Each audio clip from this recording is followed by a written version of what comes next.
Sabda Pandita Ratu.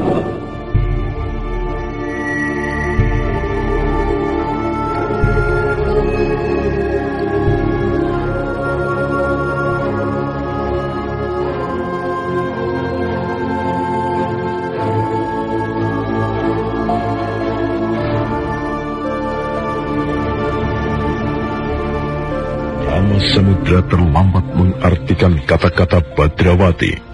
Namun sesaat setelah dia mengerti apa yang dimaksud Badrawati, maka kemarahan yang tiada terkira serasa meretakkan dinding kepalanya. Sementara di persembunyiannya, Lare Angon menggeleng-gelengkan kepala dan tersenyum melihat ulah bocah pemilik Raja Kalacakra itu. Ki Barat Maut dan beberapa awak kapal yang lain bagaikan patung batu di tempat masing-masing. Kurang ajar! Iblis! Wah! Mengapa malah marah, Paman? Turun kau bocah tengik! Ayo! Turunlah kau berdebah setan! Jangan nangkring seperti munyuk di tempat itu kau, Ayo! Turunlah! Aku tidak mau turun. Aku tahu. Jika aku turun, Paman dan anak buah Paman yang galak-galak itu pasti akan membunuhku. Tentu saja aku akan tetap berada di sini. Kau tidak akan bisa berada di tempat itu selamanya. Boleh? Aku membuka peti ini, melihat isinya Paman Bajak Laut. Gila, jangan lakukan itu. Wah, sayang sekali, Paman. Aku sungguh sangat berminat melihat apa isinya. Maaf, Paman. Aku terpaksa membukanya. Iblis. Hei, jangan lakukan itu. Wah, bukan main. Isinya gemerlapan. Jika aku sudah mempunyai seorang istri, istriku tentu merasa senang sekali setengah mati. Saking senangnya, sampai semaput. Bila aku tunjukkan benda-benda ini, itu baru aku tunjukkan. Padahal belum aku berikan. Wah, kalungnya indah sekali. Permata bandulnya gemerlapan, menyerap sinar-sinar bintang. Hei, bocah tengik, kembalikan kalung itu ke dalam peti dan tutup kembali. Kemudian kau turun. Aku akan memaafkan kesalahan yang kau perbuat. Aku akan melempar benda ini. Jangan. Mengapa? Benda itu mahal sekali, tolong. Aku akan melemparkan kepadamu, Paman Brahma Samudra. Tanggaplah. Seuntai kalung berbandul permata yang gemerlapan dilemparkan oleh Badrawati. Benda itu melayang nampak jelas dan gemerlapan memantulkan cahaya obor dan bulan sepenggal yang mulai naik. Dan dengan cekatan, Brahma Samudra menangkapnya. Bagaimana, Paman? Bagus. Bagus bagaimana? Kau boleh melempar peti itu. Dan aku tidak keberatan kau tetap berada di ujung tiang itu selamanya. Aku akan memungut satu lagi. Wah, ini juga kalung. Bandulnya bulan sabit. Permatanya gemerlapan. Akan tetapi, kali ini aku tidak akan melemparkan kepadamu, Paman Brahma Samudra. Pada siapa? Satu persatu, aku akan melemparkan ke laut. Jangan kau lakukan itu, bocah kecil. Lihat, Paman. Kalungnya ini, aku lemparkan jauh ke selatan. Perhatikan dengan baik, supaya Paman dan yang lain tahu di sebelah mana kalung ini jatuh. Siapa tahu nantinya ada yang berminat berbuat gila, menyelam mencarinya. Jangan. Ulah Badrawati benar-benar membuat jantung pimpinan bajak laut itu serasa retak dan menyebabkan dadanya bengkak. Semua orang yang berdiri di geladak kapal itu melihat kalung yang semula dipegang Badrawati itu seperti menyala dan gemerlapan ketika akan dilemparkan. Kalung itu melesat cepat ke udara untuk kemudian lenyap ditelan ombak. Brahma Samudra bersama segenap awak kapalnya menggigil. Bagaimana, Paman?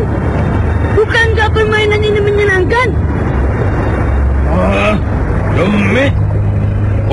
itu benar-benar iblis. Ya ampun, pedes, konyol, bangsat. Kau mempunyai akal untuk membujuk bocah itu bernaut.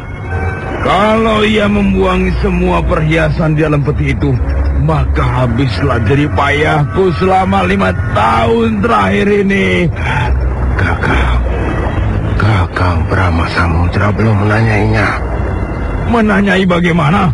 Kita belum mengetahui apa yang dikehendaki bocah itu. Apa maunya? Baik, aku akan menanyainya. Wahai bocah! Bagaimana, Paman? Apa sebenarnya yang kau kehendaki dengan permainan gilamu itu, ha? Paman Brahma Samudra menanyakan apa yang aku kehendaki. Iya, jawablah. Paman benar-benar ingin mengetahuinya? Iya. Paman akan terkejut jika mendengar apa jawabanku. Kaget yang paling amat dan paling sangat. Cepat sebut. Apa sebenarnya yang kau kehendaki, ha? Mengapa Paman tidak menanyakan kepada Paman Barat Maut? Hah? Apa? Mengapa aku harus menanyakan kepada Barat Maut? Karena apa yang aku lakukan ini adalah suruhannya. Hah? Gila! Maaf, Paman Barat Maut. Setelah aku pikir-pikir, aku harus mengatakan sebenarnya. Aku memilih mengatakan apa adanya. Karena aku tidak sudi lagi Paman perintah dan Paman manfaatkan. Gila!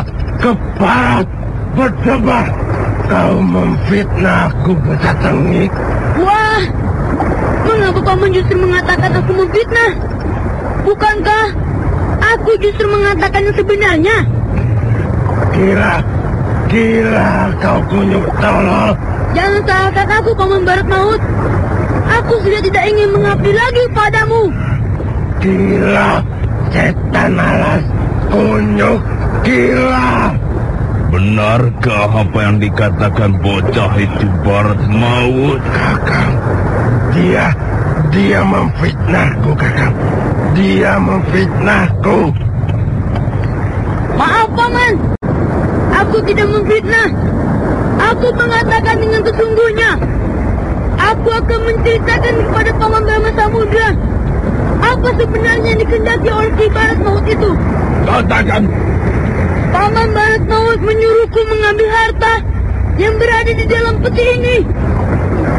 Dengan harta yang sedemikian besar jumlahnya, maka Paman Barat Maut akan bisa bersenang-senang tanpa harus bekerja.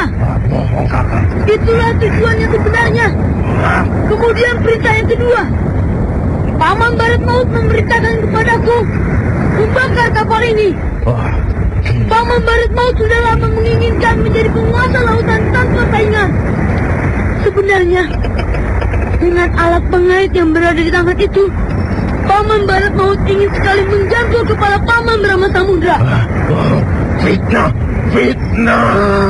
Nah, Paman Brahma Samudra, aku telah mengatakan yang sebenarnya.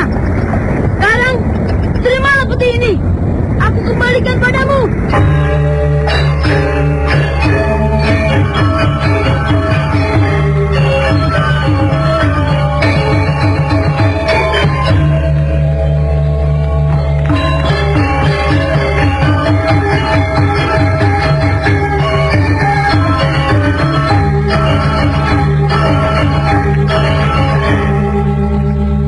Badrawati melemparkan peti yang berada di dalam genggaman tangannya, dan dengan cekatan Brahma Samudra menangkap peti itu, yang kemudian segera diserahkan kepada anak buahnya.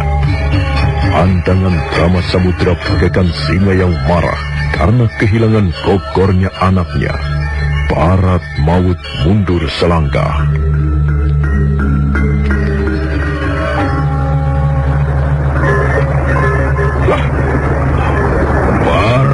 Kau, Kakak,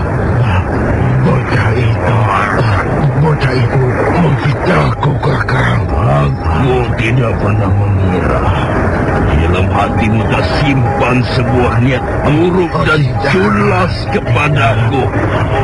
Aku tidak mengira. Iblis kau.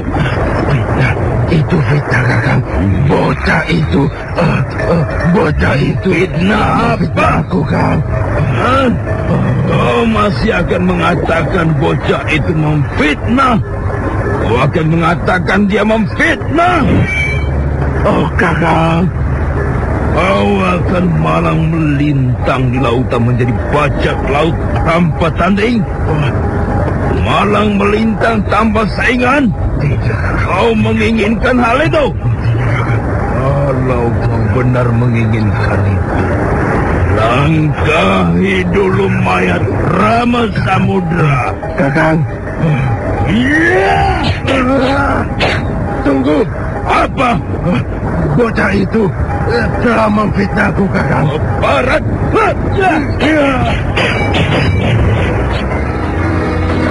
Pertarungan yang dahsyat telah terjadi. Bilah golok Brahma Samudra yang besar dan lebar berkelepatan menari-nari. Pantulan cahaya bulan pada golok itu gemerlapan. Barat Maut tidak mau mati begitu saja.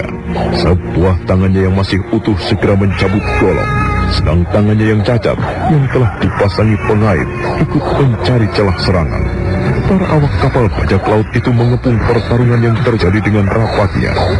Sementara Lare Angon sudah tidak bersembunyi lagi. Dia bahkan berbaur di antara para awak kapal yang lain.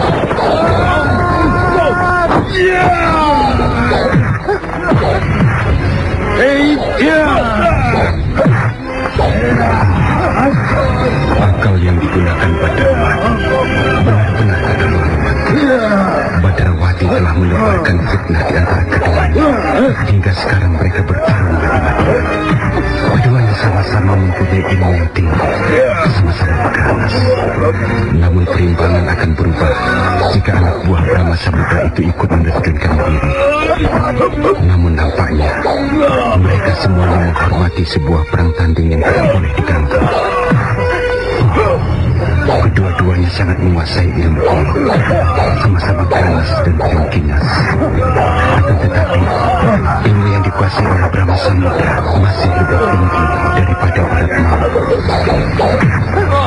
Hempuslah kau di tanganku. Ya! Kakang, bocah keparat itu memfitnah aku, Kakang. Tidak percayakah kau kepadaku, Kakang? Kaulah yang menyimpan hati culas kepadaku. Aku tidak menyangka jika kau akan berkhianat kepadaku.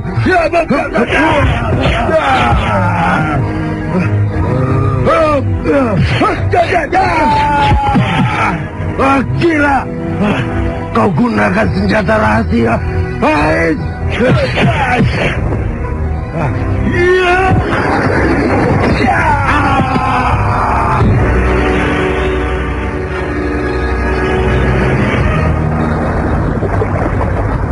Nah, pegang nyawamu.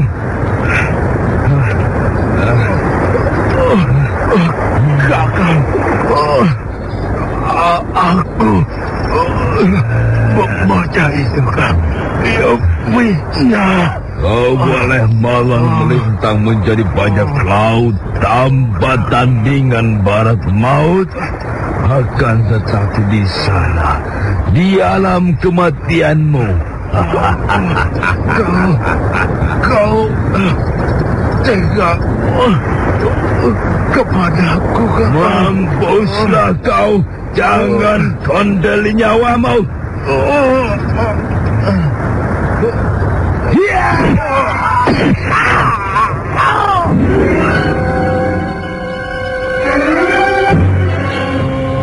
Sungguh malang nasib Barat Maut. Dia tidak mengira Brahma Samudra melepaskan pisau-pisau terbang yang melesat nyambar sangat cepat. Salah sebuah pisau itu tidak bisa dihindari dan menancap ke dada kanannya. Brahma Samudra kemudian menyusul dengan serangan goloknya yang beruntun. Sambaran pedang yang terakhir itu telah mengantar Barat Maut mengintip gerbang kematiannya. Mampus kau! Ini hukuman bagi orang yang berkhianat kepadaku. Buang mayatnya ke laut.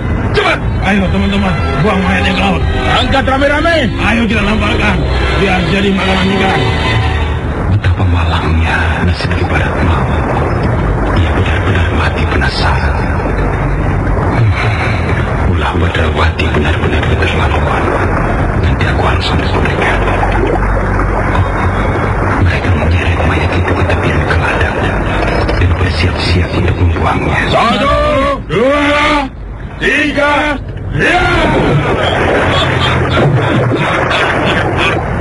Mampus kau Barat Maut, muter kau.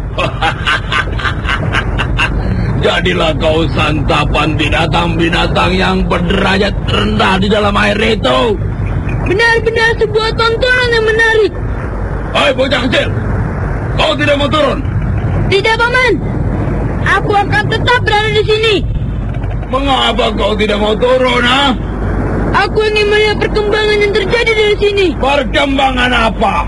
Entah perkembangan apa, Paman Samudra. Akan tetapi aku yakin pasti akan terjadi sesuatu.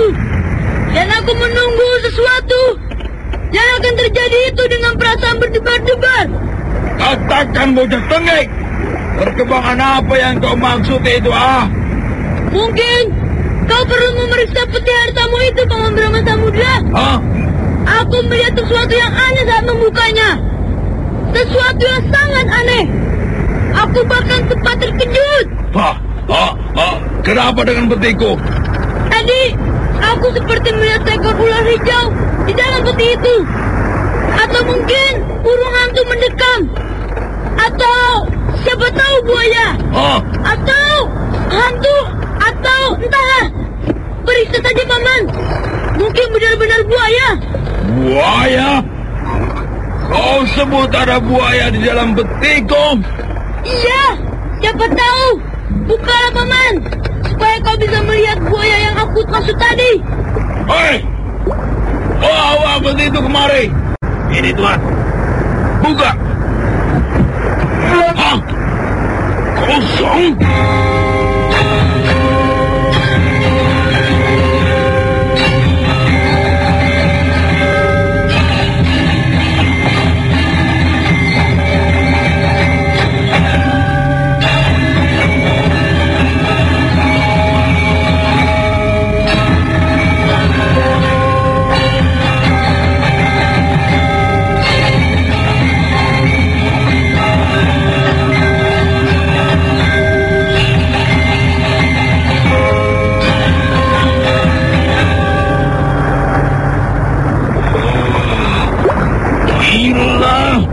Kurang ajar.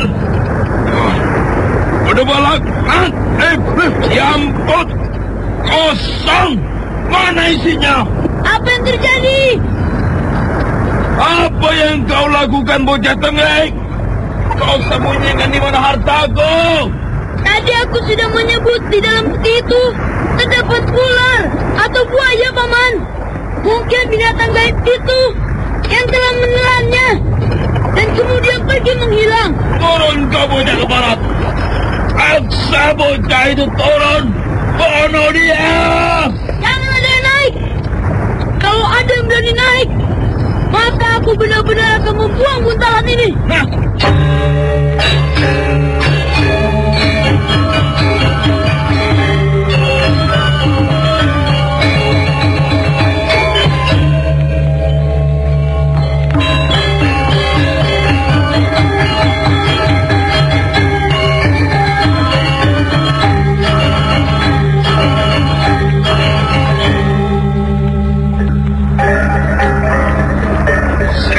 Ke barat. Turun, kujuk. Aku sudah letih ngomong. Lambilku meniran, bibirku letih. Aku ingin beristirahat bareng sejenak. Ingat, jangan ada yang mencoba-coba naik ke puncak tiang ini. Puncak tiang kapal ini sekarang menjadi kekuasaanku. Jika ada yang memaksa diri, aku benar-benar akan menyebar isi buntalan ini ke laut. Kalau kalian masih ingin berbicara, pamanku yang akan mewakiliku. Sedemikian marahnya nakoda kapal bajak laut itu, sehingga semua rambut yang berada di permukaan kulitnya berdiri. dilihatnya Badrawati yang berada di puncak tiang yang tinggi dan bergayut di atas tali-tali itu memegang sebuah buntalan. Rupanya, tanpa setahu siapapun, buntalan itu telah dipindahkan dari peti ke dalam kain sarungnya. Hai bocah, apa yang kau maksud? Apa yang aku hendaki sudah jelas. Aku sudah capek berbicara. Aku ingin beristirahat sejenak. Jika kau masih ingin berbicara, pamanku yang akan mewakiliku. Pamanmu? Kau terlampau biasa melihat batas laut di kejauhan, paman pembinaan bajak laut.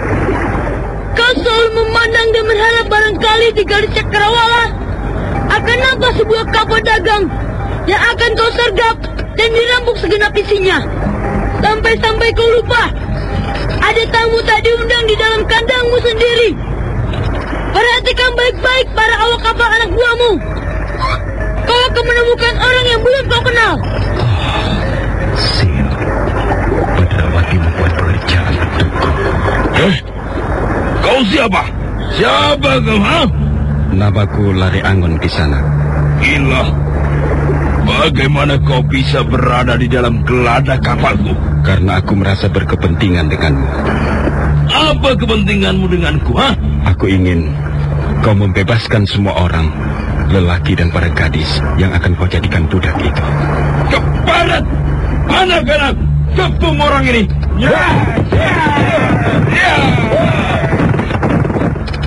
Sambil bergelantungan di puncak tiang dan berpegangan pada tali temali, Badrawati tersenyum memperhatikan apa yang akan terjadi.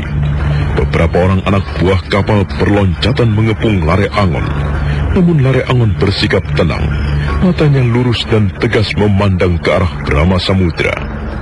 Jubah lelaki pimpinan bajak laut itu berkibar-kibar. Siapa sebenarnya kau, ha? Sudah aku sebutkan, namaku Lare Angon. Mengapa kau menggangguku? Aku tak suka mengganggu orang lain, kecuali orang itu perbuatannya benar-benar keterlaluan. Kisanak Brahma Samudra, aku minta kau membebaskan orang-orang yang akan kau jual itu. Tidak mungkin. Permintaan itu tidak mungkin aku penuhi. Baik, jika demikian, keponakanku itu akan membuktikan ancamannya. Harta berbau darah yang berada di dalam bungkusan sarungnya itu akan disebar ke laut, dan kau tidak akan memilikinya lagi. Ke barat, serang dia!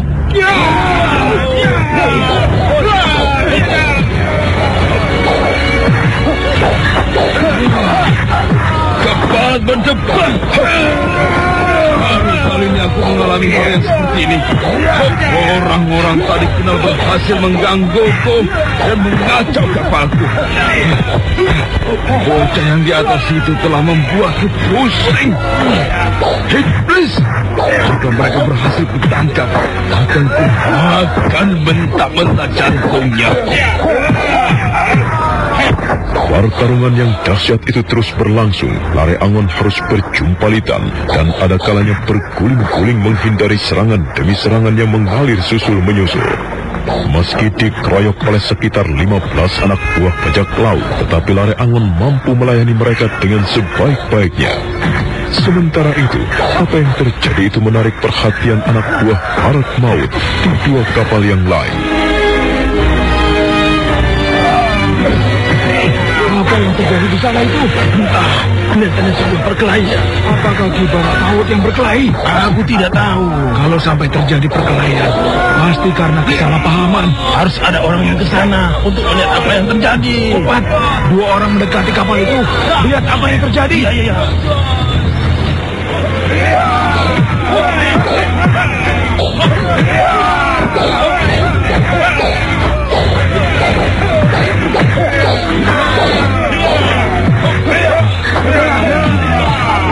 Anak buahku jauh lebih banyak, akan tetapi pemuda itu mampu membuat kelabakan mereka semuanya.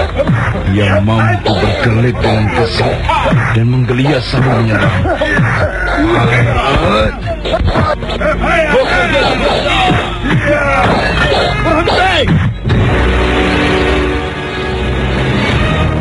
Teriakan Brahma Samudra yang menggelegar itu mampu menghentikan perkelahian yang terjadi.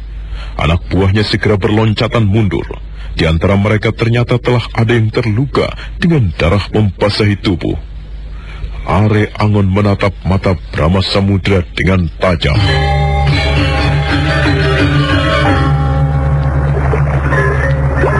Bagaimana Kisana? Mengapa kau hentikan perkelahian ini? Apakah kau yang akan ngadoni Pupuh terjun dalam perang tanding? Bukan main. Aku kagum kepadamu anak muda. Kau hanya seorang, namun kau mampu menghadapi semua anak buahku. Selama ini kau hanya melihat lautan. Kau mengira tidak ada yang mampu mengalahkan anak buahmu yang kau bangga-banggakan itu. Marilah kita sudahi perkelahian ini. Aku menawarkan sesuatu kepadamu. Apa yang kau tawarkan kepadaku? Bergabunglah denganku. Menjadi kaki tanganmu dan menjadi perampok-perampok kapal? Iya. Tidak mungkin. Pekerjaan semacam itu, juga pekerjaan jahat yang lain, justru sangat aku benci Kisana. Dan karena kau membenci pekerjaanku, itukah sebabnya kau berusaha membebaskan orang-orang yang akan aku jual sebagai budak belian itu? Iya, bebaskan mereka tanpa syarat. Para lelaki dan lebih-lebih para gadis yang akan kau jual itu harus kembali kepada keluarga masing-masing. Keluarga mereka tentu gelisah menunggu dan memikirkan nasib anak-anaknya. Kau memang layak menggertakku, Kisana. Kau mempunyai ilmu yang tinggi. Tetapi aku masih mempunyai sebuah tontonan untukmu. Tunggulah sebentar. Bawa peti itu kemari. Potong bersama-sama. Cepat! Lare Angon menunggu. Beberapa orang anak buah kapal yang semula mengepung rapat segera menuju ke sebuah sudut. Sebuah peti kayu yang cukup besar mereka gotong beramai-ramai. Lare Angon merasa penasaran. Demikian juga dengan Badrawati. Bocah yang sedang bergelantungan itu terusik minat dan rasa ingin tahunya. Sebuah peti yang besar. Menilik mereka menggotongnya beramai-ramai. Isi peti itu tentu berat sekali. Ya, aku harus berhati-hati. Aku yakin bajak laut itu pasti mengandalkan isi peti itu untuk menghadapi aku. Tapi apakah kira-kira isinya? Aku akan mencarikan lawan yang seimbang bagimu, anak muda. Buka peti itu.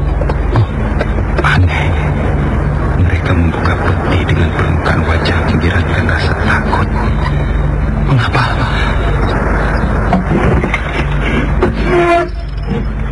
Oh, berisi orang. Peti itu berisi orang.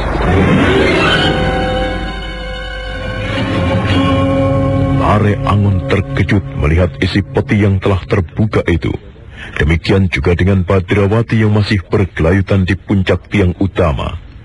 Lare Angon memperhatikan sosok tubuh yang berbaring pucat itu dengan seksama. Entah mengapa, keadaan orang yang berbaring di dalam peti itu membuat Lare Angon merasakan kulitnya berdesir.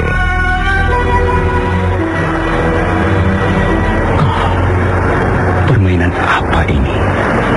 Di dalam peti itu ada orang yang tidur seperti mati. Ya, bahkan mungkin mati. Karena aku tidak melihatnya bernafas. Dadanya tidak mengompak. Ki Brahma Samudra bermaksud menggunakan mayat itu untuk menghadapiku. Jika seperti itu yang akan dilakukannya, benar-benar merupakan hal yang gila. Permainan gila. Apa yang kau lihat, anak muda? Permainan apa yang akan kau suguhkan kepadaku, Kisana Brahma Samudra? Lihatlah. Apa yang berada di dalam peti itu. Kau tentu tertarik untuk mengetahui siapa dia.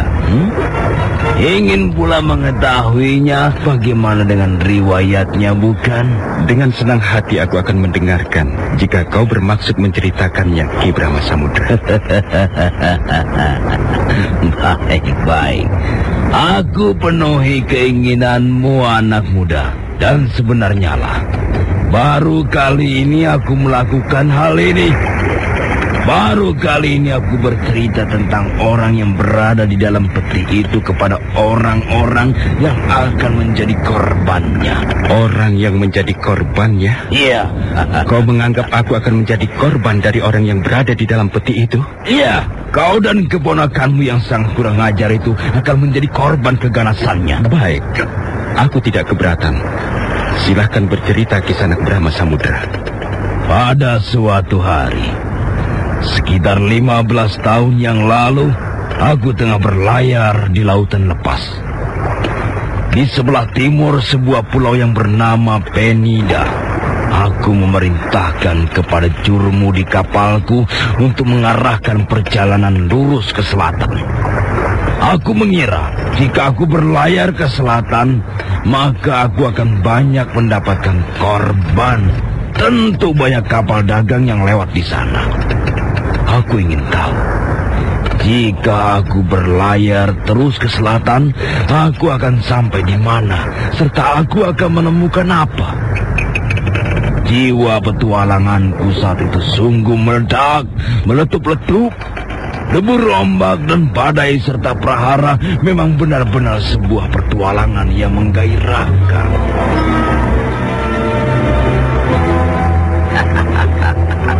Berhari-hari aku berada di dalam kapal layarku yang gagah perkasa. Angin yang besar membuat layarnya melengkung, membawa kami seperti terbang saja layaknya. Hari demi hari, dan 2 bulan lewat begitu saja. Mendekati bulan yang ketiga, sungguh perjalanan itu merupakan kenangan yang dahsyat, anak muda. Jika malam aku memandangi langit, maka bintang-bintang yang selama ini sebagai penunjuk arah telah berubah tempat. Dan aku semakin ragu. Jangan-jangan kami menempuh perjalanan tanpa ujung. Laut sedemikian luasnya, dan udara mulai terasa lebih sejuk. Bahkan ada kalanya angin yang semilir menyapukan udara yang dingin menggigilkan tubuh. Matahari yang beredar rasanya berada di sebelah utara. Persediaan makanan menipis. Dan setegar apapun aku menjadi cemas dan gelisah. Apa yang kemudian Kisanak lakukan? Tepat dugaan yang sekarang berada di benakmu itu, anak muda. Aku memerintahkan kepada jurumudiku untuk memutar haluan. Di sepanjang pelayaran, kami tak menemukan korban. Rupanya para pemilik kapal dagang tahu jika laut di sebelah selatan itu adalah lautan yang maha luas. Jika diteruskan ke selatan, mungkin akan sampai di suatu tempat yang tiada bertepi. Akan sampai di suatu tempat yang tiada bertepi. Jika memandang berkeliling, mungkin hanya akan menemukan kari cakrawala dan ombak yang bergulung setinggi pohon kelapa. Aku mulai berpikir, jika aku terus ke selatan, maka aku akan tiba di suatu tempat yang aku bayangkan sebagai pusat angin, pusat ombak, dan sarang segala jenis prahara. Apalagi pada saat itu, aku melihat mendung yang tebal dan hitam pekat di langit selatan, serta nyala api di sepanjang kali cakrawala. Apa yang aku saksikan itu benar-benar merupakan suatu hal yang menggetarkan. Nyala api itu disebut kemamang. Ya, aku ingat salah seorang anak buahku menyebutnya kemamang. Aku mulai berhitung. Persediaan makanan pada saat itu hanya cukup untuk sebulan lagi. Kami kembali berlayar ke utara.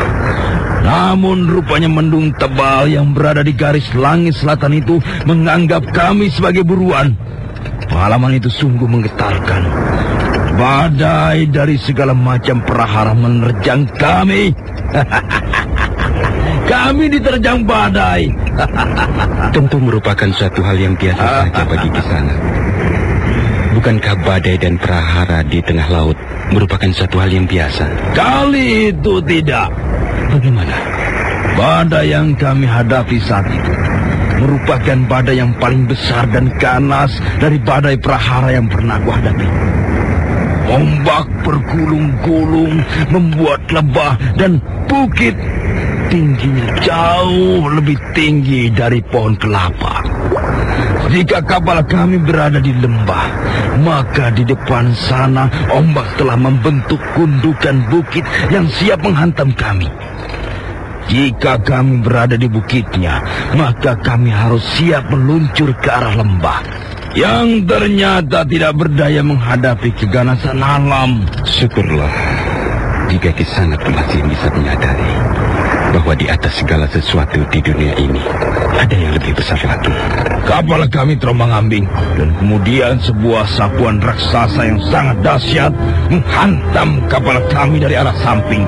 Kapal pun kemudian miring ke kiri dan berbalik, menenggelamkan semua isinya.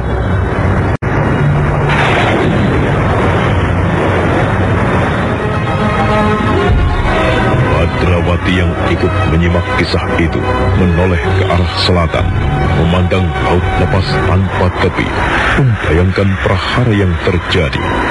Jika ada ombak bergulung seperti yang dikisahkan oleh pimpinan bajak laut itu dan kemudian datang mendekat ke pantai, tentu akan membuat porak-poranda rumah-rumah yang berada di pantai itu. Are Angon mendengarkan kisah drama samudra sambil matanya tak pernah berkedip memandang sosok tubuh yang berbaring di dalam peti itu.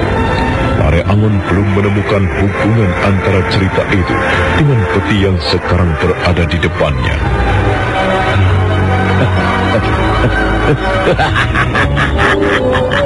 Jika aku ingat peristiwa itu, aku menjadi geli. Aku yang merasa bahwa selama ini laut akrab dengan aku, dan aku tak pernah menyimpan rasa takut terhadap kematian, terhadap ganasnya ombak. Saat itu aku benar-benar takut dan ngeri. Suatu kali ombak yang besar menenggelamkan aku cukup lama. Aku menggap-menggap dan menelan air yang asinnya luar biasa. Ketika kemudian bisa muncul lagi di permukaan dan mengambil nafas, kapalku telah lenyap. Anak buahku terkubur semua di laut. Dan aku akan menyusul mereka. Namun Dewa Lautan nampaknya menghendaki lain. Kau ingin tahu apa yang aku maksud? Iya, katakan saja. Pada saat aku dalam keadaan seperti itulah, aku melihat peti ini terapung-apung. Kau tidak percaya? Aku belum tahu apakah ceritamu bisa dipercaya atau tidak. Kau harus percaya, anak muda. Apa yang aku ceritakan ini benar-benar terjadi. Lanjutkan saja kisahmu. Kebetulan saja peti itu hanyut dekat sekali dalam jangkauan tanganku. Dengan sekuat tenaga, aku berenang dan menggapainya. Akhirnya aku berhasil. Aku berpegangan sekuat tenaga pada peti itu. Aku tak ingat waktu. Namun yang jelas, waktu yang lewat aku rasakan bergerak sangat lambat sekali. Sangat lama. Aku tak ingat dengan tepat berapa lama aku diombang-ambingkan oleh ombak sampai kemudian badai telah mereda. Ada apa, Badrawati? Kisah paman perampok laut ini menarik sekali, paman. Aku sangat berminat untuk ikut mendengarkannya. Maaf, paman. Aku ikut mendengarkan kisah ini. Mana buntalan itu? Paman lihat di atas itu? Oh. Aku gantung ia di sana. Aku akan mempertimbangkan kembali untuk menyerahkan buntalan itu jika paman melanjutkan kisah orang aneh di dalam peti ini. Sudah terlambat, bocah kecil. Aku sudah terlanjur merasa kecewa dengan permainanmu. Kau pun akan menjadi korban keganasannya. Jangan membuat hatiku deg-degan, Paman. Lanjutkan saja kisah Paman. Baik, akan melanjutkan kembali kisah itu.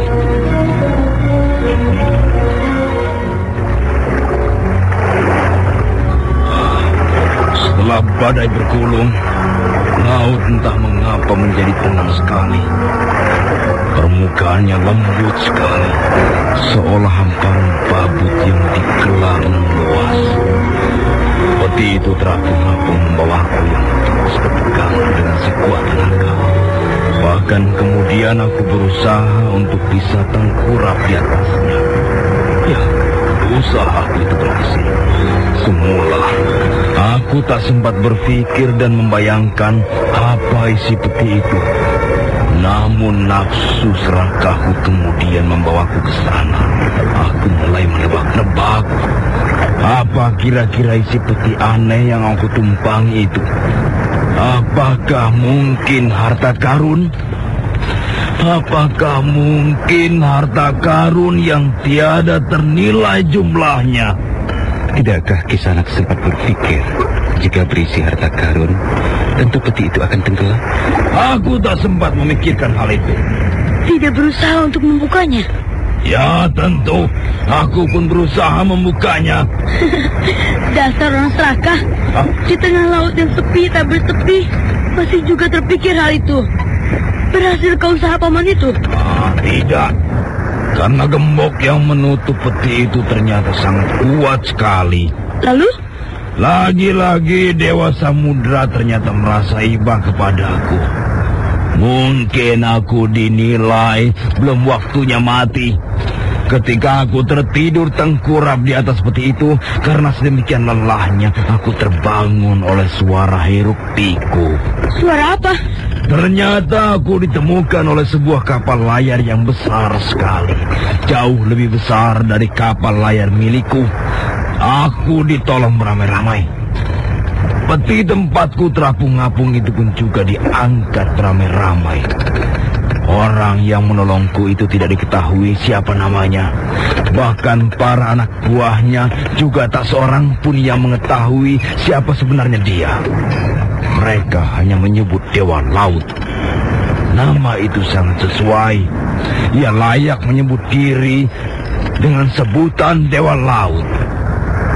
Hal itu di kemudian hari mengilhami aku untuk menggunakan nama yang menurutku tak kalah menggetarkan, Brahma Samudra.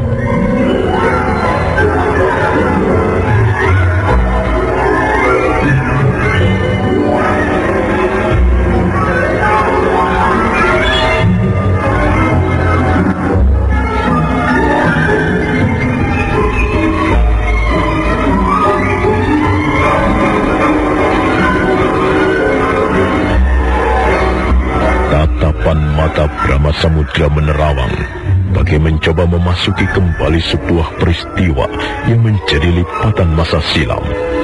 Apa yang pernah dialaminya itu sungguh merupakan kejadian yang tidak mungkin dilupakan.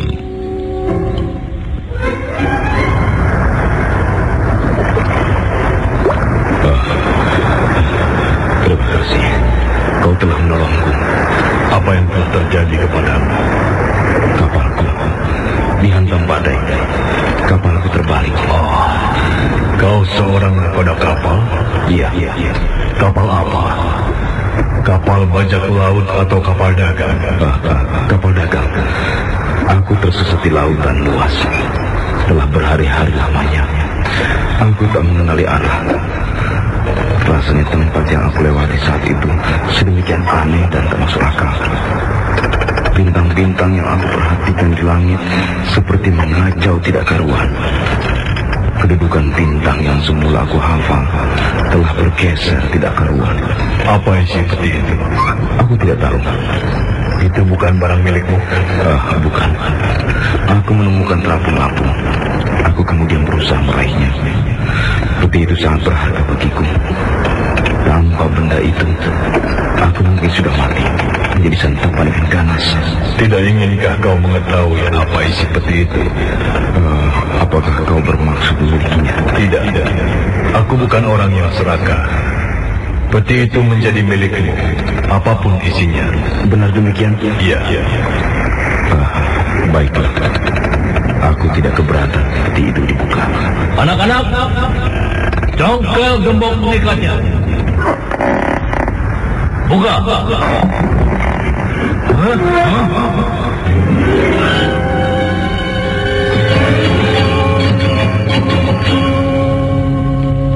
Drama Samudra menghentikan ceritanya sejenak sambil mengumbar senyum yang aneh. Badrawati yang tertarik dengan kisah itu tak henti-hentinya memandang ke arah peti yang tergeletak di atas geladak kapal.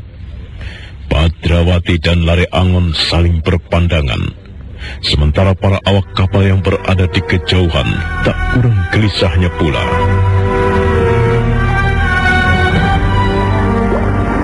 Bagaimana perasaanmu saat itu setelah mengetahui isinya ternyata sosok tubuh seperti itu, Paman? Tentu saja aku kaget. Yang aku lihat di dalam peti itu adalah sosok tubuh yang tidur tenang, seperti orang yang belum mati. Kalau sudah lama mati, akan tetapi mengapa tubuhnya tidak membusuk? Lalu, tentunya bukan hanya aku saja yang terkejut. Akan tetapi juga pemilik kapal yang telah menolongku itu. Mereka terkejut bukan halang kepalang. Aku sangat terkejut ketika mereka serentak mencabut senjata dan bersiap siaga menghadapi segala sesuatu. Bagiku, hal itu tentu sangat aneh. Mengapa mereka harus merasa cemas terhadap sosok tubuh yang berada di dalam peti itu? Namun beberapa saat kemudian, aku mengetahui jawabnya. Mereka memang pantas ketakutan kepadanya. Apa yang terjadi? Orang-orang itu berloncatan menjauh sambil mencabut senjata masing-masing. Demikian juga dengan pemilik kapal bernama Dewa Laut itu. Aku yang tidak tahu ada apa sebenarnya hanya bisa berdiri terpaku. Aku bahkan kemudian mendekati peti yang tergeletak itu. Aku perhatikan orang yang berada di dalam peti itu dengan baik. Ia tampan, memakai jubah. Dan yang lebih menarik adalah apa yang berada di pegangan tangan kanannya. Apa? Sebuah sangkakala. Sangkakala? Ya. Trompet sangkakala. Jika kalian ingin mengetahui seperti apa wujudnya, nah, inilah benda itu. Kalau ingin perhatikan saja dengan baik. Oh, bagus sekali. Terbuat dari apakah trompet itu, Paman? Dari tanduk. Tetapi tanduk apa? Apakah gajah atau badak atau tanduk kerbau dan sapi? Aku tidak tahu. Oh. Kau ingin memegangnya? Kau tidak merasa keberatan aku memegang trompet itu? Tidak, tentu tidak. Aku tidak merasa keberatan. Pegang saja. Aku yakin kau bocah jujur. Kau pasti akan mengembalikan trompet itu kepadaku setelah kau merasa puas menelitinya. Aku ingin memegangnya. Jangan, Badrawati. Mengapa, Paman? Hati-hati. Hanya sekedar memegang. Ini hanya sebuah benda. Mengapa harus takut? Ayo bocah pemberani dan luar biasa, pegang saja. Kalau kau berminat memperhatikan dengan lebih cermat. Baik, aku akan mencoba memegangnya. Nah, terimalah. Menghilang. Mengapa menghilang? Karena sangkakala itu tidak mau disentuh siapapun kecuali aku. Kau tidak percaya? Trompet itu kembali ke tempatnya. Di mana? Di angan-angan. Ia menyatu dengan diriku. Gila? Nanti kau akan menyaksikan kenyataan yang paling gila, bocah pemberani. Nah, apakah kalian ingin mendengar bagaimana kisah selanjutnya? yang merupakan bagian sangat penting dari penemuan peti itu. Dan bagaimana kemudian aku menguasainya? Lanjutkan saja. Saat itu, manakala para awak kapal itu berlarian menjauh, demikian juga dengan orang yang bernama Dewa Laut itu menjauh. Aku justru mendekati peti yang telah terbuka. Di tangan kanan orang itu terpegang sebuah sangkakala yang kemudian aku ambil. Ku amati benda yang berwujud trompet itu. Bukan hanya aku amati, akan tetapi juga ada keinginan untuk meniupnya. Aku ingin tahu apakah kira-kira yang akan terjadi jika aku meniupnya. Lalu aku pun meniupnya.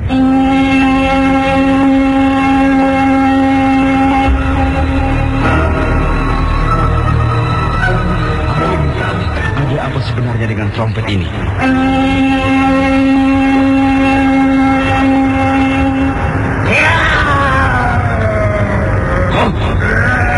Gila, ia bangkit. Gila, bagaimana ini? Apa?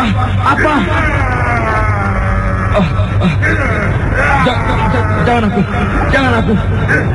Itu yang lain saja. Wah, gila, dia mendekati aku. Akan aku tiup trompet ini. Apa yang akan terjadi?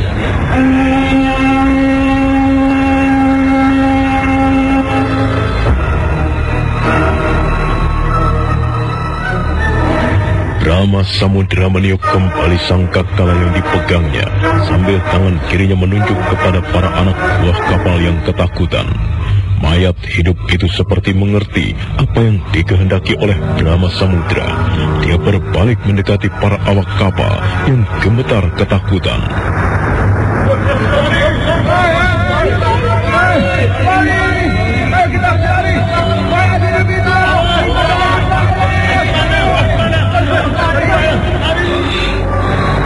Aku tidak akan melupakan kejadian itu. Demikian sangkakala itu aku tiup, ia benar-benar telah berada di dalam kekuasaanku. Ia menjadi alatku. Ia akan melakukan apa yang aku perintahkan, asal aku memberinya satu hal, yaitu darah. Darah? Iya, darah. 2 orang di antara awak kapal itu telah dihisap habis darahnya. Dan mayat hidup itu kekenyangan. Ia tertidur lagi di dalam petinya. Bukan main. Maka sejak saat itu aku mengambil alih kapal itu di dalam kekuasaanku. Lalu bagaimana dengan Dewa Laut? Ia Ia melawan apa yang aku kehendaki, maka aku penjarakan dia. Oh, di mana? Di dalam salah satu bilik di kapal ini? Iya, benar. Sebuah kisah yang mengerikan sekali di sana Brahma Samudra. Nah, hanya sampai disitulah kisah bagaimana aku mendapatkan mayat hidup itu. Sekarang tiba saatnya aku akan membangkitkan dari tidurnya. Gila. Sangkakala itu muncul begitu saja di dalam genggaman tangannya. Benda itu bisa menghilang pula sesuai dengan kehendak pemegangnya. Nampaknya aku dan Badrawati harus benar-benar berhati-hati menghadapi keadaan ini. Bangkitlah sahabatku. Ayo bangkitlah. Sudah tiba saatnya kau makan. Sudah tiba saatnya kau bersantap malam.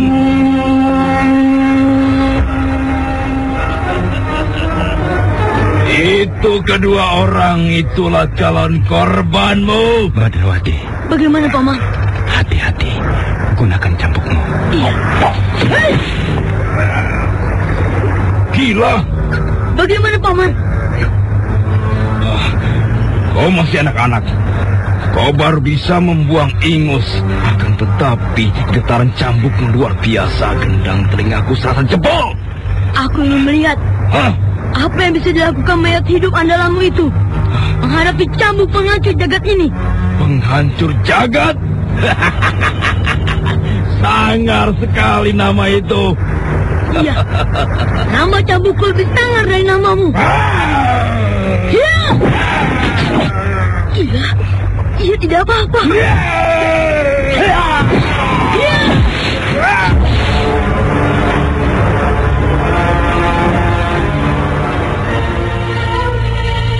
Maka berlangsunglah sebuah pertarungan yang dahsyat.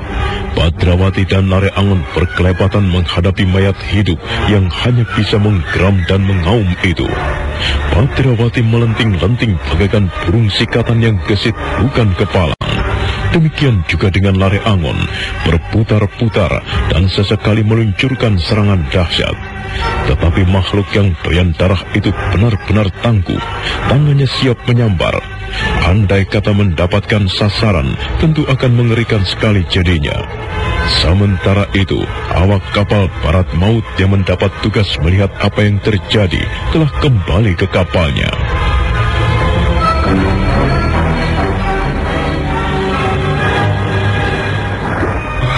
Bagaimana? Pimpinan kita mati. Bagaimana ini? Aku menemukan mayat Ki Barat terapung-apung di air.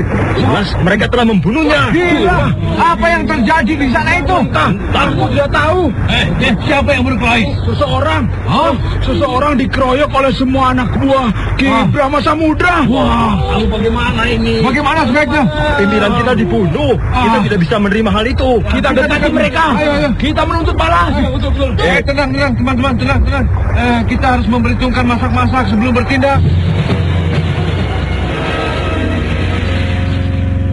Sementara itu, manakala di atas geladak kapal Badrawati dan Lare Angon bertarung mati-matian menghadapi lawan yang tidak lumrah, maka pada saat itu pula tanpa setahu siapapun, ada seseorang yang menyelinap turun ke dalam perut kapal. Dia bergerak dengan gesit, hingga kemudian orang itu berhenti di depan sebuah bilik. Pintu bilik yang terkunci itu kemudian ditendangnya dengan keras.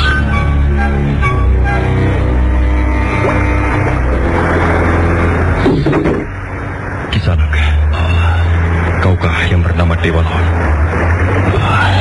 Iya, namaku Kameswara.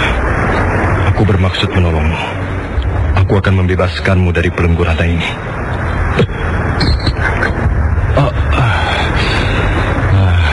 Terima kasih. Saat ini, di atas geladak sedang terjadi pertarungan yang aneh. Makhluk mayat hidup sedang bertarung melawan dua sahabatku. Kedua orang temanku itu kewalahan. Tahukah kau bagaimana cara mengatasi makhluk aneh itu? Sang Kakal. Kau harus menguasai Sang Kakal.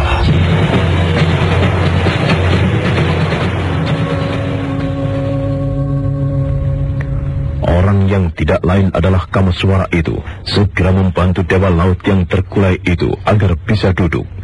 Pakaian orang itu compang-camping dan baunya tengik karena cukup lama tidak pernah tersentuh air.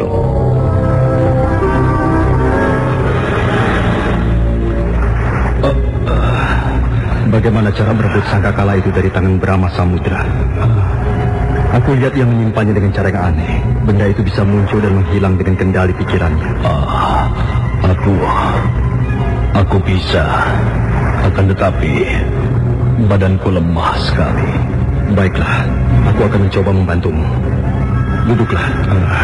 Aku akan mengalirkan kekuatan ke tubuhmu. Kosongkan jiwamu. Apapun yang kau alami, jangan melawan. Ya, aku mengerti.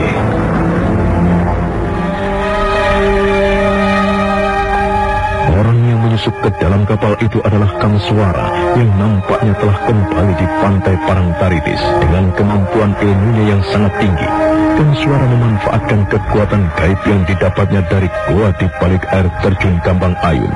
Kekuatan gaib itu dengan derasnya menerobos masuk ke dalam tubuh Dewa Laut, menerobos dan membuka segenap simpul-simpul syarafnya. Dewa Laut sempat tersentak, namun rasa terkejut itu ditahannya. Dan beberapa lama waktu pun lewat.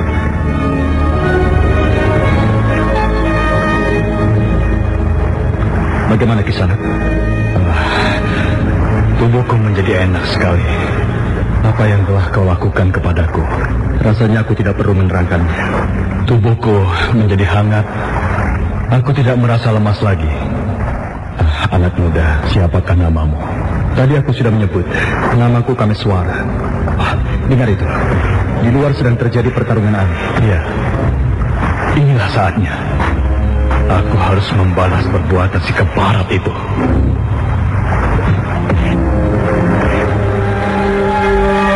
Kameswara dan orang yang bernama Dewa Laut itu kemudian bergegas melangkah menuju ke geladak. Badrawati dan Lare Angon bagaikan diperas kekuatannya. Bagai banjir bandang, kedua orang pemilik Raja Kalacakra itu bertempur. Tetapi mayat hidup itu benar-benar berkekuatan luar biasa. Kalis dari rasa sakit, tak peduli terhadap hantaman macam apapun.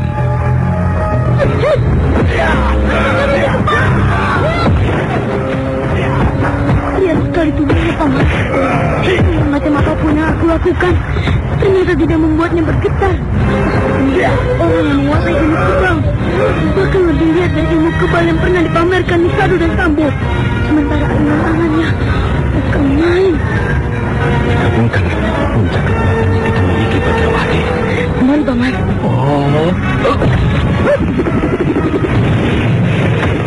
Badrawati. Bagaimana, Paman? Kita serang susun menyusul. Sambil akan aku usahakan untuk mencari titik kelemahannya. Mari.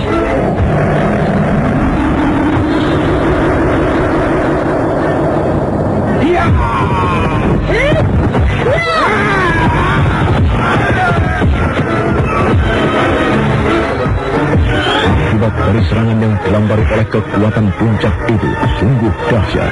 Mayat hidup itu bagaikan pujar. Hanya sesaat sebelum kedua lawannya menyerang bagaikan banjir bandang.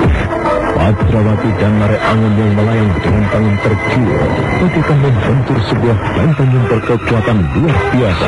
Keduanya berjumpalitan darah terpental. Badrawati mengusap bibirnya yang berdarah. Dan manakala dia melirik, Lare Angon mengusap hidung yang menitikkan warna merah. Brahma Samudra meniup sangkat kalanya yang melengking keras.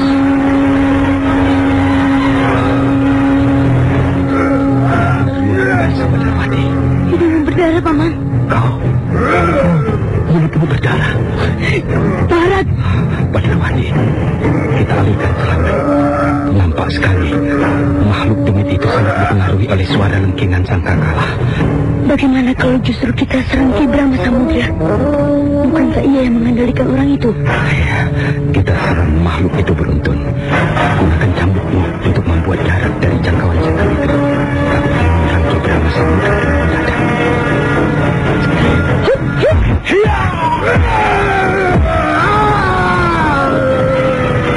Terima cambukku ini, Barat. Kaulah yang harus aku lumpuhkan dulu, Ki Brahma Samudra. Boleh.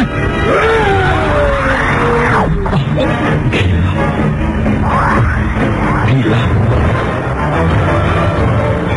Lare Angon benar-benar kelabakan. Ternyata tidak mudah untuk mewujudkan rencananya. Demikian cepat Lare Angon berkelebat bermaksud menguasai Brahma Samudra. Tetapi mayat hidup itu rupanya mengerti apa yang akan dilakukan oleh Lare Angon. Ia melanting menghadang. Sebuah benturan membuat Lare Angon terlempar menabrak tiang utama. Lare Angon harus meringis karenanya. Darah semakin banyak keluar dari hidungnya.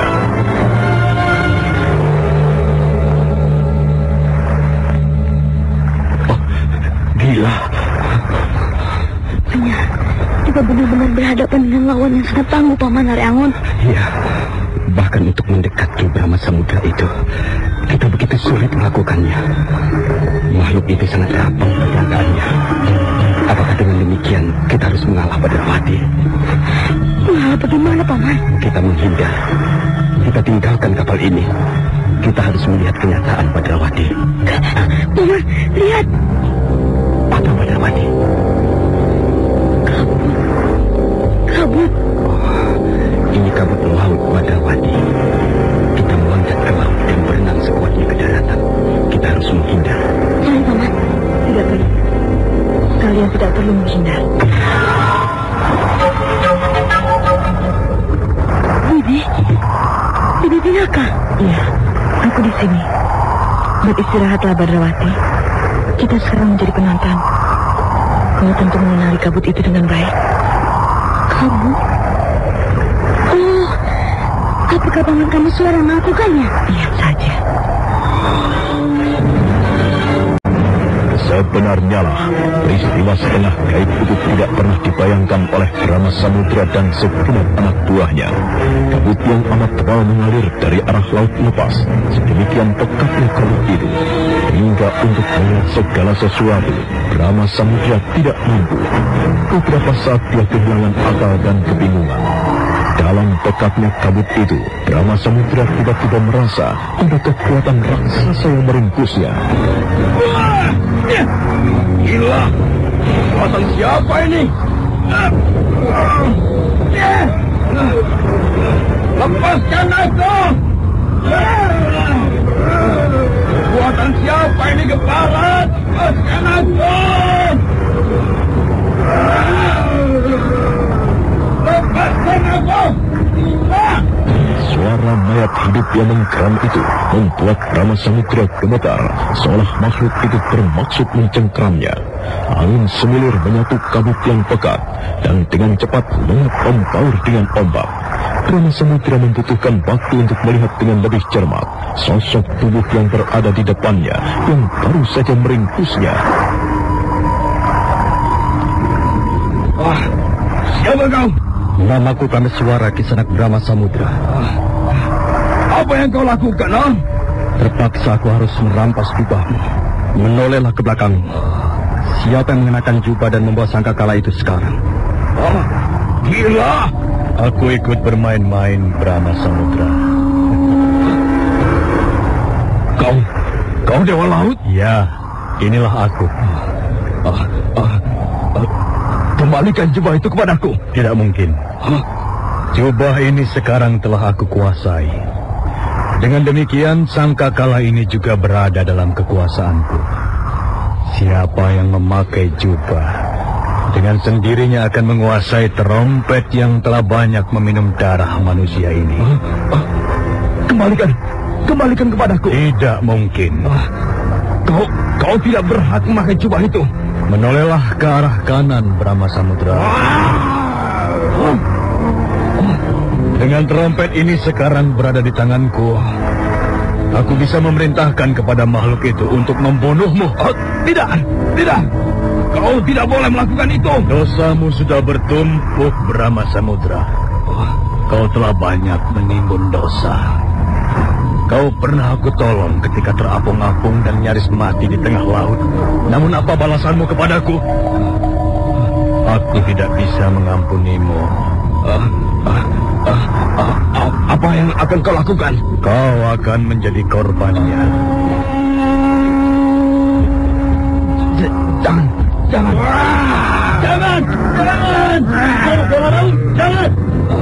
Tidak bisa, Kisanak Kameswara.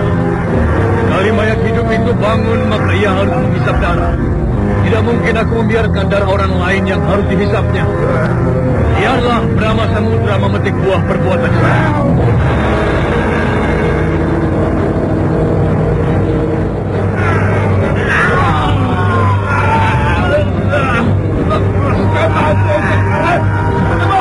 Lepaskan aku!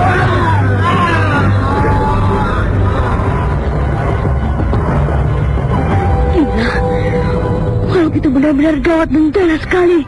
Jika sampai kita berhasil dikuasai manusia mayat itu, maka seperti itulah nasib kita.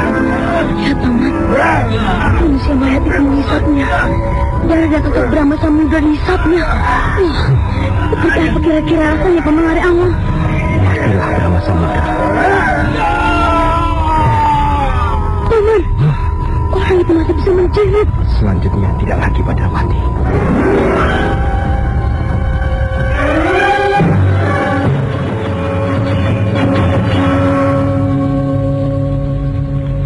Bersamaan dengan langit belahan timur yang mulai semburat merah, semua orang menyaksikan bagaimana mayat mengerikan itu mencengkram Brahma Samudra, menancapkan taringnya pada keningnya, dan kemudian menghisap isinya dengan sangat puas. Badrawati terpaksa memalingkan wajah dari pemandangan itu. Dengan menggunakan sangkakala yang dipegangnya, Dewa Laut menggiring makhluk itu masuk ke dalam peti dan kemudian segera ditutupnya rapat-rapat. Tiba-tiba saja perasaan Dewa Laut meluap, jiwanya bergetar. Aku harus menyampaikan rasa terima kasihku kepadamu. Jangan pikirkan hal itu. Kewajiban manusia untuk saling tolong-menolong. Sekarang akulah yang menolongmu. Siapa tahu kelak aku yang membutuhkan pertolonganmu. Atau paling tidak, kau harus menolong orang-orang yang akan dijadikan budak itu, agar bisa kembali kepada keluarganya masing-masing. Aku akan melakukannya. Kapal ini milikku. Aku akan mengantarkan mereka ke tempat asalnya masing-masing. Sebaiknya Kisanak berbicara dengan mereka. Para awak kapal bajak laut itu harus dipaksa untuk melihat kenyataan. Iya, aku akan melakukannya.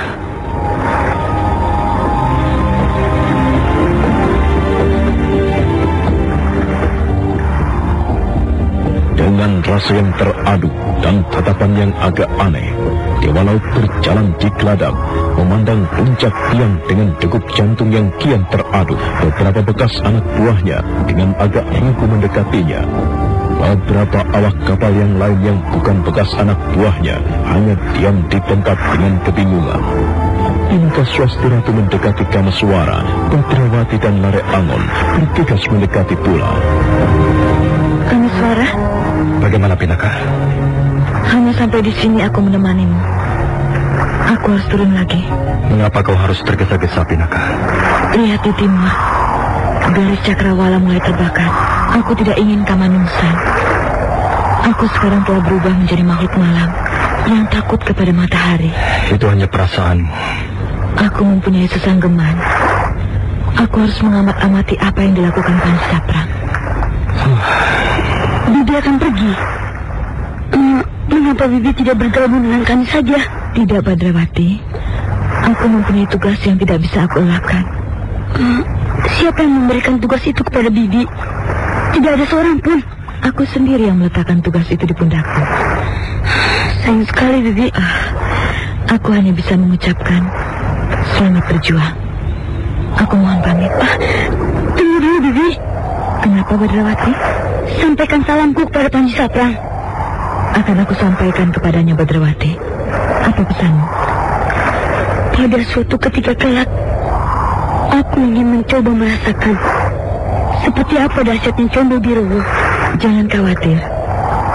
Baiklah, aku mohon diri. Aku minta pamit, Lare Angon. Selamat jalan. Kameswara, aku minta pamit.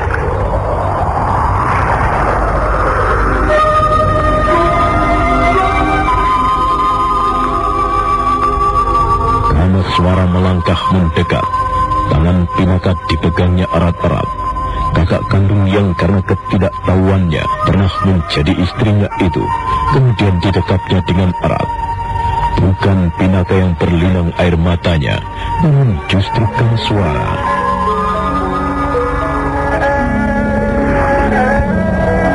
Aku minta pamit, Kameswara. Jangan lupa pesanku, Pinaka. Kau harus berjuang melawan dirimu sendiri. Berjuang mati-matian. Kau tidak ditakdirkan menjadi kaki tangan Durga para Bandari. Kau harus camkan hal itu. Terima kasih. Aku sadar sepenuhnya hal itu. Durga para Bandari salah telah memilihku untuk menjadi kaki tangannya. Naluri seorang ibu masih lebih kuat dari Raja Kepara di tangan kiriku ini. Semuanya pasti akan berakhir. Iya.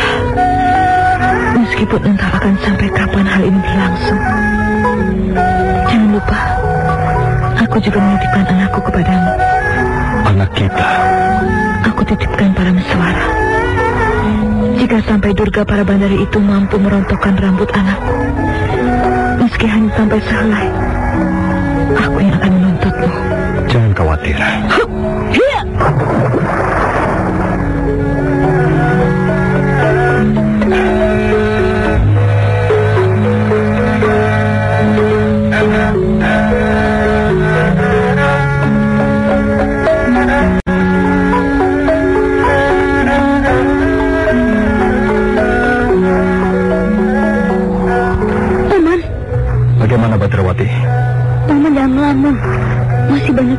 pekerjaan yang harus kita kerjakan. Kita harus membantu orang itu. Siapa dia, Paman? Bagaimana ia bisa muncul bersama Paman? Dia Dewa Laut. Aku temukan disekap di dalam sebuah bilik di kapal ini. Mari kita dekati orang itu. Masih ingatkah kalian kepadaku? Masih! Bagus. Aku senang kalian masih ingat kepadaku. Aku adalah pemilik kapal ini. Kita bersama-sama mengarungi samudra luas, bahu-membahu menghadapi ganasnya ombak macam apapun. Namun ombak dan prahara masih kalah oleh keganasan perbuatan Brahma Samudra. Brahma Samudra sekarang sudah tidak ada. Jangan salahkan aku jika aku mengambil alih kapal, karena bagaimanapun kapal ini adalah milikku. Di antara kalian semuanya, aku melihat adanya wajah-wajah baru.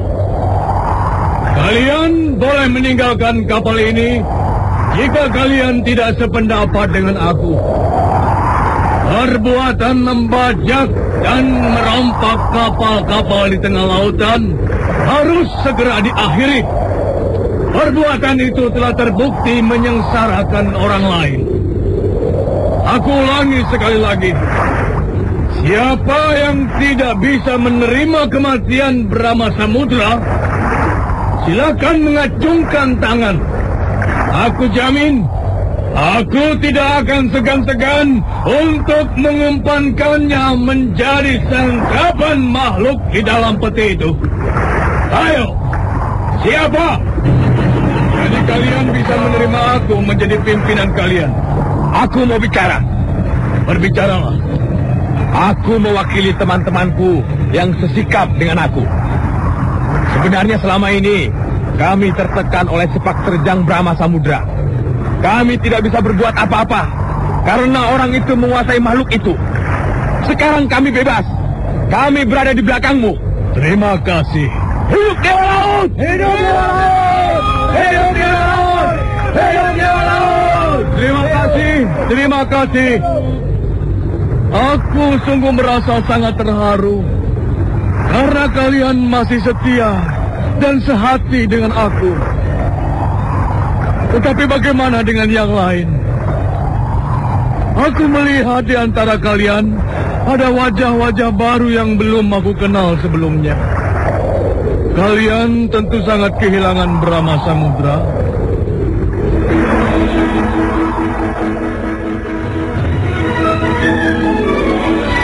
Maka demikianlah para awak kapal bajak laut itu kemudian mengambil sumpah setia di belakang Dewa Laut. Bahkan mereka merasa gembira kembali berada di belakang pimpinan yang lama. Bendera bergambar tengkorak telah dibakar dan dibuang ke laut. Hati dan perasaan Dewa Laut meluap dan suara mendekatinya.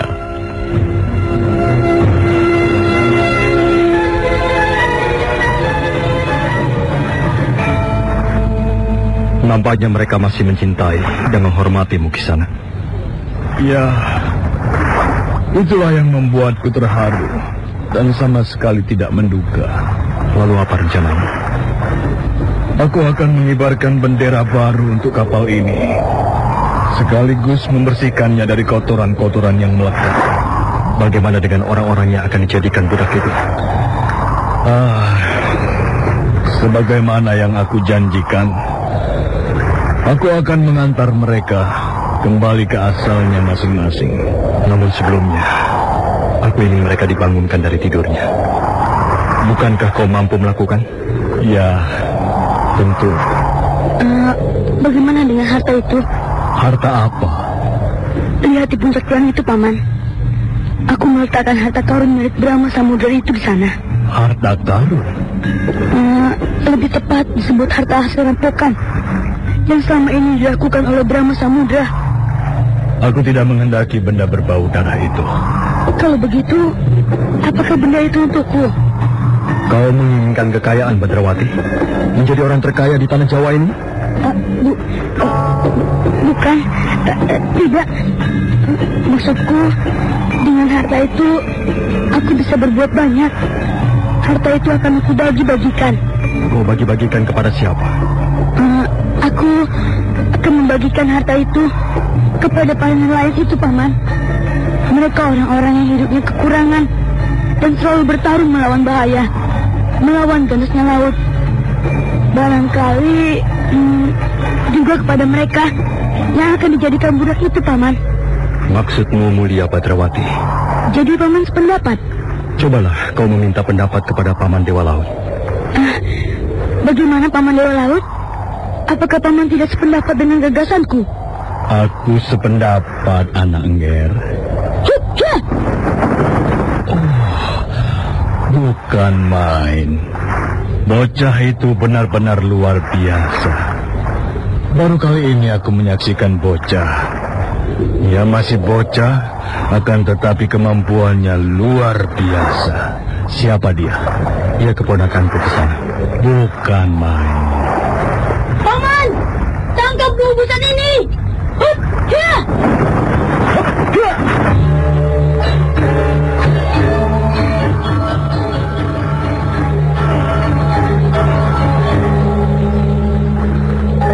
Dewa Laut menggeleng-gelengkan kepala, menyaksikan bungkusan yang telah dibuka itu berisi perhiasan-perhiasan yang sangat mahal harganya. Berbagai permata yang gemerlapan, kalung, gelang, dan pinggel.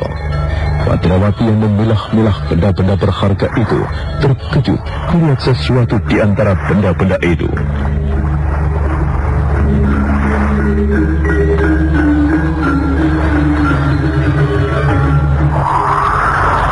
Paman, lihat, ini apa ini? Kau tidak bisa menebaknya, Badrawati? Ini sebuah kalung. Akan tetapi, apa bandulnya ini, Paman? Benda apa yang direntengi seperti ini? Kau juga memilikinya, Badrawati. Aku memiliki? Ya, bahkan semua orang. Aku tidak tahu apa maksud Paman. Itu daun telinga yang telah mengering, Badrawati. Hah? Gila, ini daun telinga sedemikian banyak direntengi seperti ini. Iya. Biadab. Kau bisa membayangkan apa yang terjadi, Badrawati? Orang itu pantas menjadi intip neraka, dibakar hingga hangus sampai menjadi debu. Dia pantas mati di tangan makhluk di dalam peti itu. Ini benar-benar gila, Paman. Telinga direntengi seperti ini. Hanya makhluk bernama iblis yang sanggup melakukan perbuatan seperti ini. Benar-benar perbuatan yang biadab. Itulah gambaran yang bisa kau peroleh dari perbuatan orang yang lepas dari tatanan, Badrawati. Manusia mempunyai akal untuk berpikir, mempunyai perasaan untuk mengendalikan diri. Namun jika manusia telah kehilangan keduanya, maka ia tidak lebih dari binatang yang tega memangsa sesamanya sendiri. Brahma Samudra demikian juga. Untuk memuaskan nafsu kebinatangannya, semua korbannya dibunuh. Telinganya direntengi seperti itu.